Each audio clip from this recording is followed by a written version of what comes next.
Hey guys, I'm Evan Bourcier, and today on the show we're doing something different, and we're calling it the Lens Lab. We've got 3 cool lenses here which have been provided by Duclos lenses and Veydra. We have a Rokinon Cine Prime, a Veydra Cine Prime, and a Zeiss Prime, and we're going to do some tests to try and get the vintage look with these 3 lenses. Cinematographers often spend tens to hundreds of thousands of dollars trying to get their hands on old rare lenses which have certain side effects like blooming and streaking and other various things, and we're going to show you guys how to get some of those effects on a budget using these lenses today. There are various optical side effects that can be desirable from shooting with vintage lenses. One of those is blooming. This is where your highlights start to bleed into different parts of your frame and create an interesting stylized look. There are a few different techniques you can use to accomplish this look. One of them are filters such as Tiffin, Promis, or Schneider Hollywood Blackmagics, which will allow you to create that diffusion look, but can cost a decent amount of money and might not be feasible if you're on a budget. A cheaper alternative is to simply breathe on the front element of your lens, which will create some hazing and allow you to shoot something like dream sequences, but may be a little hard to control. A third option is to take petroleum jelly and apply that in small spaces to your front element. If that's not a strong enough look for you, you can actually apply petroleum jelly to your whole front element and then onto the rest of the lens housing as well. Once you do that, you can dip it into a crunchy breading of your choice and then sit it in a deep fryer for about 10 to 15 minutes. Once you've pulled out your golden crispy lens and clear your front element of any obstructions, your lens images will be almost as crunchy as the lens itself. One of the things that creates this effect in older lenses is it's just a natural effect of the wear and tear that occurs over 50 years of kicking around film sets. This Veydra Mini Prime has pristine optics and a beautiful metal housing.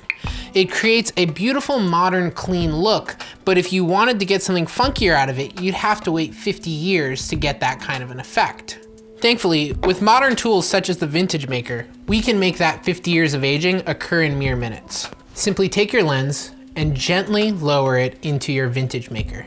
Apply equal portions of Aidrox to your lens for optimal aging.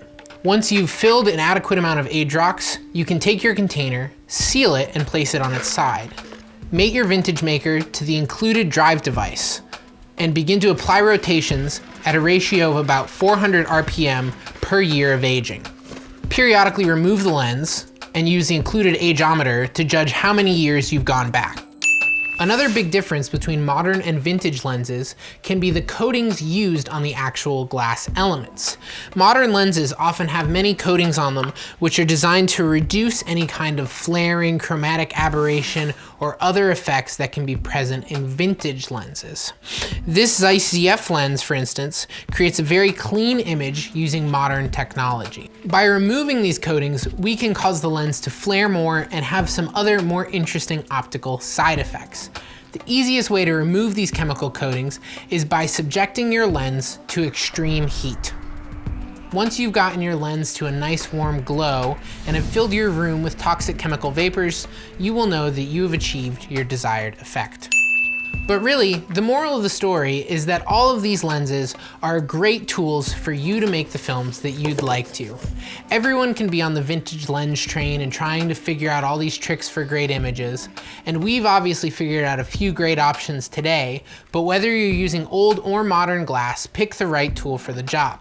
Last but not least, I just wanted to say thank you so much to Lensprotogo, who provided a lot of the equipment we used to film this, as well as to Veydra and Duclos lenses, who provided the lenses for this video.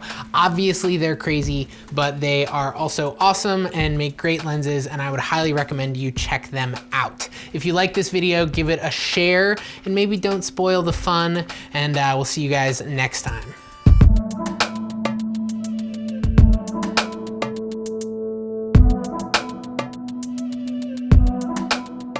Thankfully, with modern tools like a Vintage Maker,